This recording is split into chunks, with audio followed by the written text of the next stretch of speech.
s0m все-таки понимает, что бомба стоит не под него. Возможно, будет играть дальше здесь бокса. s0m!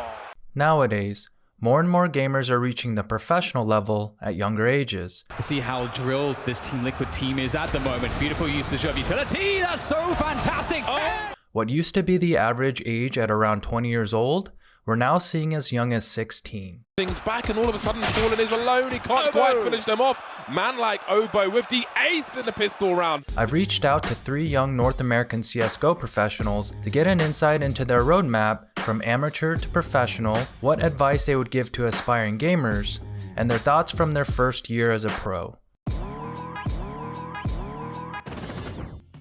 Starting with the youngest is oBo, who is now 16 and plays for Complexity. His first FPS game was CSGO, and he started at the age of 12 and started taking the game seriously at 13. His journey began in CSGO's matchmaking system, where he would play hundreds of matches until reaching Global Elite, the highest rank in the game. Shortly after, oBo moved on to ESEA, a third-party platform in League, where he would play pickup games and eventually joining and competing for an ESEA Open team, which is the entry-level division. The advice oBo would like to give to any aspiring young gamer is to keep a balance between gaming and other parts of your life, like school, social, and health.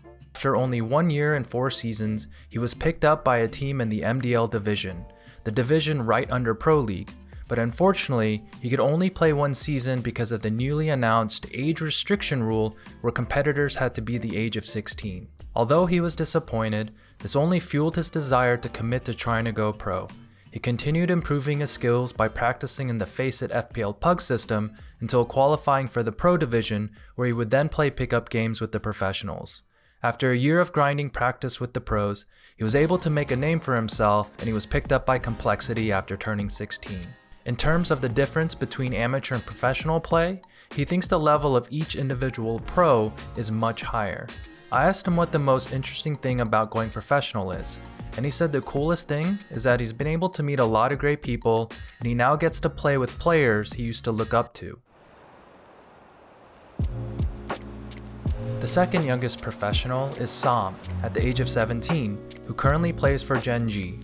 He played his first FPS game Sudden Attack at the age of 13 and started playing CSGO seriously at the age of 15. Like oBo, s0m also began his journey playing CSGO's matchmaking system until reaching Global Elite. He then made a rapid jump in progression by joining a mid-tier team in the Intermediate Division, and then joined an MDL team for 3 seasons until he was also kicked out by the age restriction rule. s0m told me that because of his rapid jump in division, he knew he had some catching up to do in improving his skills. This is when s0m also joined the FPL PUG system and earned himself a spot in the pro level rank S, continued improving his skills, making a name for himself by playing with the pros, and eventually got a spot to play as a stand-in for a pro team, which ended up qualifying for an international tournament. This proved to other pro teams that s0m was now ready for international competition, and he was picked up by a pro team shortly after. The advice he would like to give to aspiring professionals is that it's a lot harder going pro than most people think, and even more stressful after you make it. You can't really force going pro, but if you do plan on trying, prepare to put in a lot of time and focus on improving as an individual. The most interesting thing for him after turning professional is that he gets to travel around the world playing the game at a professional level and competing in front of a crowd. The biggest difference he's noticed from amateur to professional play is the individual skill level between players. And when he was an amateur, he had created some bad habits and he wasn't learning nearly as fast because he didn't have a pro level player teaching him. During his first year as a professional, he says he's been learning something new every day.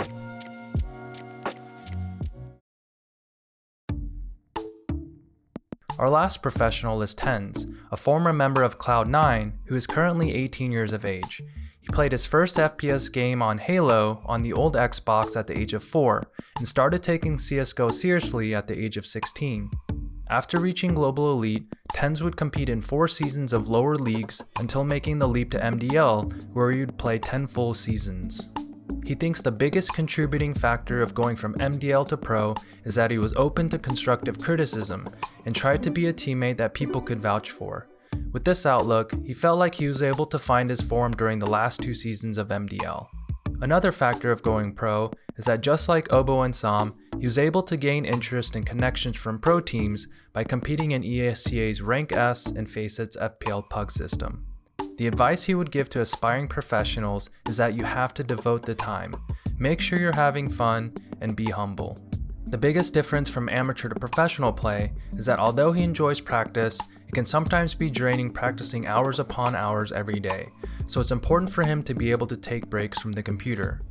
Another lifestyle change is that there is a lot of traveling and plane flights and getting used to playing on LAN.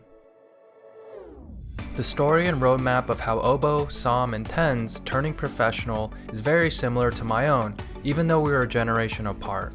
Let's recap this roadmap, which I've broken down into 4 major milestones.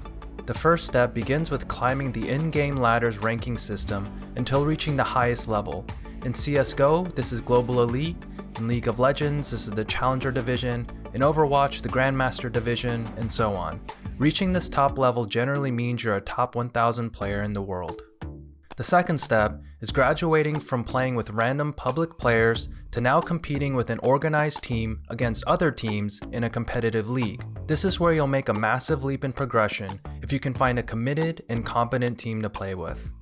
Just like the steps of climbing the in-game's ranking system, you'll need to continue improving your skills to climb the League's divisions. This is where most players will either grow with their team until they reach the semi-pro division or be scouted and picked up from another team.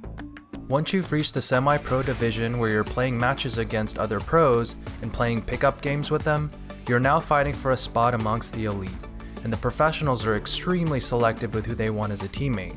This is where you'll need to show up every day with your best skills and attitude to impress them both in and out of the game. Continue improving your skills, creating connections, and eventually, you'll get an opportunity to try out.